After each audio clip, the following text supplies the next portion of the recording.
Thank you, Mr. Johnson. I now recognize the chairman of the full committee, Mr. Nadler, for his opening statement. Thank you. I want to begin by informing my friend, Mr. Johnson, that the best public high school in New York, in the country, is Stuyvesant High School in my district in New York. Mr. Chairman, the Muslim, Arab, and South Asian American communities are an essential part of the American fabric. They are our neighbors, friends, and co-workers. Some of our congressional colleagues are members of these communities, and I'm pleased that we will hear testimony from several of them today.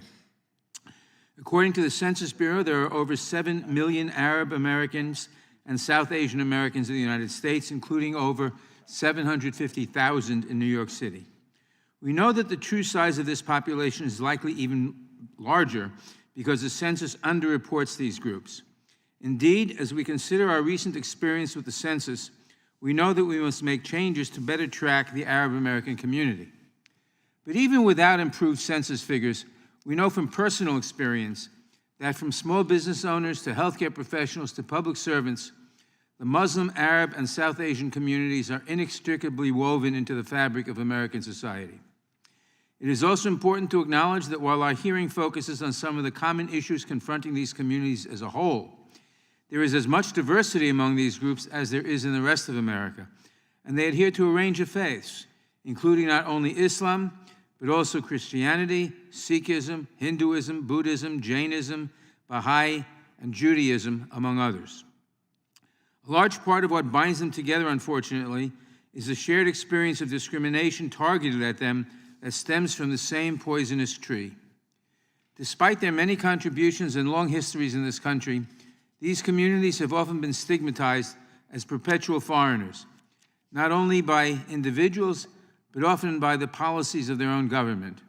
From the nativism confronting those who arrived in the early waves of migration to this country in the late 18th to early 19th century, to those who were scapegoated for the effects of more recent political events like the oil embargo of the 1970s, Muslim, Arab, and South Asian communities have faced discrimination rooted in the idea that they are somehow less American than others, despite the fact that their stories are so similar to those of other American families who arrived here as immigrants.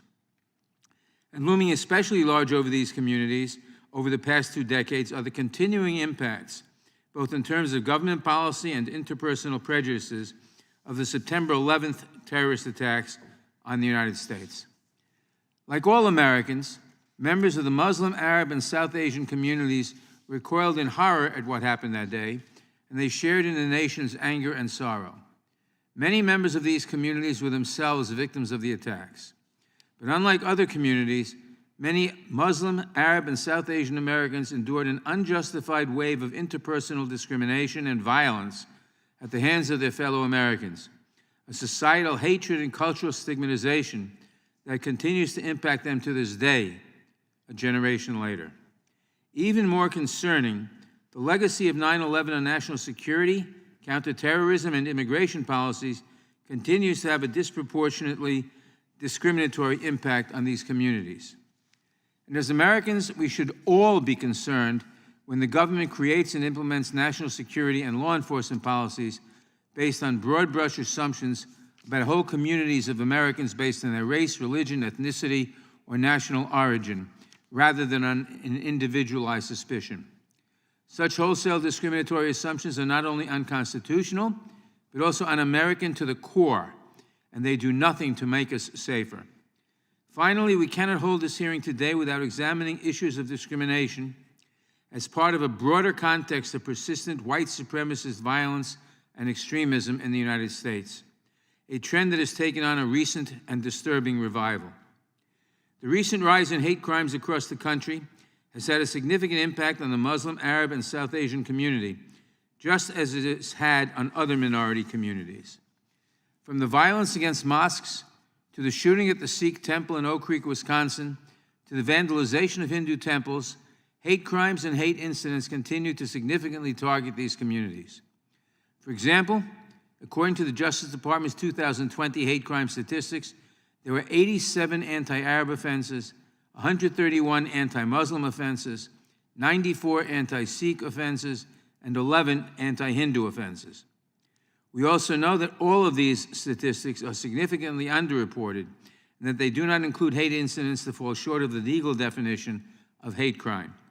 For example, children from these communities are often subject to bullying, a reflection of the interpersonal prejudices they face. The Sikh Coalition has reported that 67% of Sikh kids who have a turban have been bullied. The conversation we are having today is long overdue. It appears that the most recent congressional hearing solely focused on issues impacting any part of the Muslim, Arab, or South Asian American communities was held in 1986 in the Crime Subcommittee. It is long past time to shine a light on the needs of these communities once again.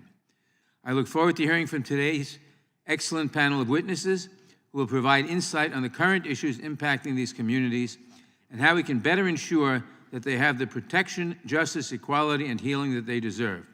I thank Chairman Cohen for holding this important hearing, and I yield back the balance of my time.